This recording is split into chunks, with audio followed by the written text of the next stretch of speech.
ಆಯ್ತು, ನಾನು ತೊಗೊಬೋದಾ? ತೊಗೊಳ್ಳ ನಾನು? ಎಷ್ಟಿದೆ ಇನ್ನು? 1 2 3 4 5 ಇದೆ. 5 ನಾನೇ ತೊಗೊಳ್ಳ? 5 ತೊಗೊಂಡಿದ್ದೀನಿ. ಸರಿ, 5 ಎತ್ಕೊಳ್ಳ.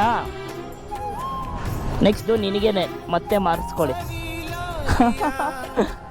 ನೀನೇ ಮಾರ್ಕೊ. ಹಾಂ, ಹುಷಾರು. ಆಯಿತು.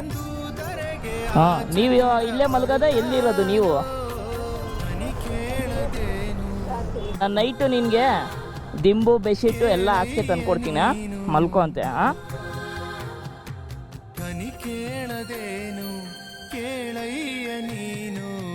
ನನ್ನ ಕೈಯಲ್ಲಿ ಏನಾಗುತ್ತೋ ಸಹಾಯ ಮಾಡ್ತೀನಿ. ಅಳಕ್ಕೆ ಹೋಗ್ಬೇಡಿ, ಆರಾಮಾಗಿರಿ. ಇವಾಗ ಆರಾಮಾಗಿ ತಿನ್ನಿ, ಊಟ ತಂದ್ಕೊಟ್ಟಿದ್ದೀನಲ್ಲ.